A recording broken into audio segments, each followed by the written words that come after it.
அதிர்ஷ்டங்கிறது வானத்துல இருந்து குதிக்காதுங்க. நம்ம முன்னாடி வர வாய்ப்புகளை சரியா பயன்படுத்துறது தான் உண்மையான அதிர்ஷ்டம். அப்படி ஒரு மனுஷன் தன் அதிர்ஷ்டத்தை தேடி ஒரு சாமி கிட்ட போறான். கடைசியில் அவனுக்கு என்ன ஆச்சு, அவனுக்கு அதிர்ஷ்டம் கிடைச்சதா இல்லையா அப்படின்னு சொல்ற ஒரு கதை தான் இன்றைக்கு என் தேடலில் என் குரலில் உங்களுக்காக. வாங்க கேட்கலாம். அஸ்ஸலாமு அலைக்கும் and sweet hello to every one. Welcome to Sharmi smart stories. ஒரு ஊர்ல மாணிக்கம்னு ஒருத்தர் இருந்தான். அவன் ரொம்ப சோம்பேறி. கை கால் நல்லா இருந்தும் உருப்படியா ஒரு வேலைக்கும் போக மாட்டான்.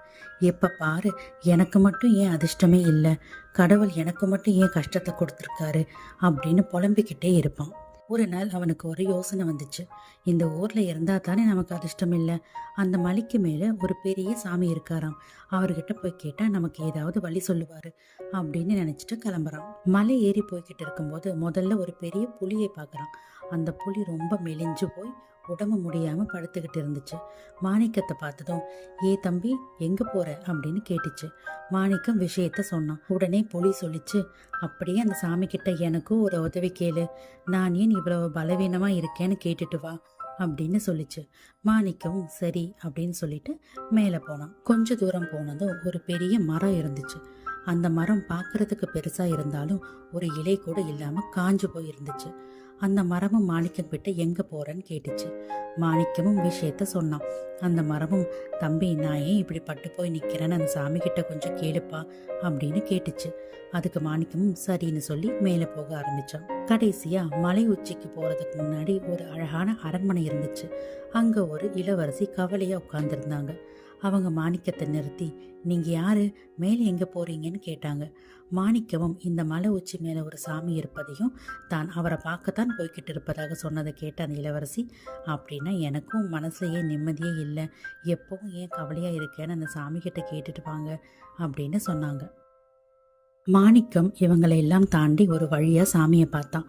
தன் கஷ்டத்தை எல்லாம் கொட்டினான். சாமி சிரிச்சுக்கிட்டே, மாணிக்கம் உன் அதிர்ஷ்டம் உனக்கு முன்னாடியே காத்துட்டு இருக்கு, நீ போற வழியிலேயே அதை எடுத்துக்கலாம் அப்படின்னு சொல்லிட்டாரு. கூடவே அந்த 3 பேர் கேட்ட கேள்விக்கான பதிலையும் மாணிக்கம் கிட்ட சொன்னாரு. மாணிக்கம் சந்தோஷமா கீழே இறங்கி வந்தான். வர வழியில முதல்ல இளவரசியை பார்த்தான்.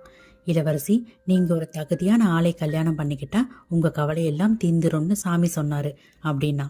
உடனே அந்த இளவரசி, அப்ப நீங்களே என்ன கல்யாணம் பண்ணிக்கோங்க, இந்த நாட்டையும் ஆளலாம் அப்படின்னு சொன்னாங்க. ஆனா மாணிக்கம், ஐயோ எனக்கு தான் அதிர்ஷ்டம் கீழே காத்துக்கிட்டு இருக்கேன், நான் எதுக்கு உங்களை கல்யாணம் பண்ணி இங்க இருக்கணும் அப்படின்னு சொல்லி ஓடி வந்துட்டான். அடுத்து அந்த காஞ்சு போன மரத்துக்கிட்ட வந்தான். மரமே, உன் வேருக்கு அடியில ஒரு பெரிய தங்க புதையல் இருக்கு, அதை யாராவது தோண்டி எடுத்தா தான் நீ நல்லா வளருவேன்னு சாமி சொன்னாரு அப்படின்னு சொன்னான்.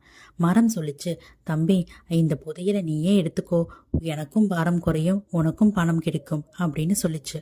அதுக்கு மாணிக்கம், ஐயையோ உன் புதையலை தோண்ட எனக்கு நேரம் இல்லை, என் அதிர்ஷ்டம் முன்னாடி காத்துட்டு இருக்கு அப்படின்னு சொல்லிட்டு அங்கேயும் நிக்காம ஓடி வந்துட்டான். கடைசியா அந்த புலிகிட்ட ஓடி வந்தான்.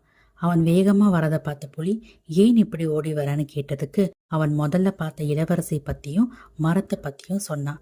அதுக்கு புலி தனக்கு சாமி என்ன பதில் சொன்னாருன்னு ஆவலா கேட்டுச்சு.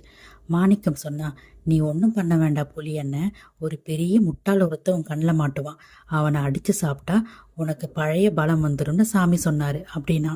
புலி நிதானமா யோசிச்சுது. இளவரசி கூப்பிட்டும் போகாம, தங்க புதையல் கிடைச்சும் எடுக்காம, அதிர்ஷ்டம் முன்னாடி இருக்குன்னு ஓடி வர இவனை விட ஒரு பெரிய முட்டாள் இந்த உலகத்துல யாரும் இருக்க முடியாதுன்னு முடிவு பண்ணிட்டு மாணிக்கத்தை அடிச்சு சாப்பிட்டுருச்சு. இது மாதிரி தாங்க நம்மள பல பேருக்கு ஒரு பழக்கம் இருக்கு. எப்பவும் மற்றவங்களை பார்த்து, அவனுக்கு என்னப்பா கொடுத்து வச்சவன், பயங்கர அதிர்ஷ்டசாலி அப்படின்னு சொல்லுவோம்.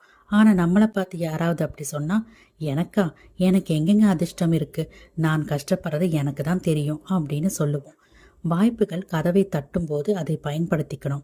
அதிர்ஷ்டம் வரும் வரும்னு சும்மா உட்கார்ந்துட்டு இருந்தா வர வாய்ப்பும் போகும், வாழ்க்கையும் போயிடும். இந்த கதை உங்களுக்கு பிடிச்சிருந்துச்சுன்னா லைக், ஷேர் அண்ட் சப்ஸ்கிரைப் பண்ணிடுங்க.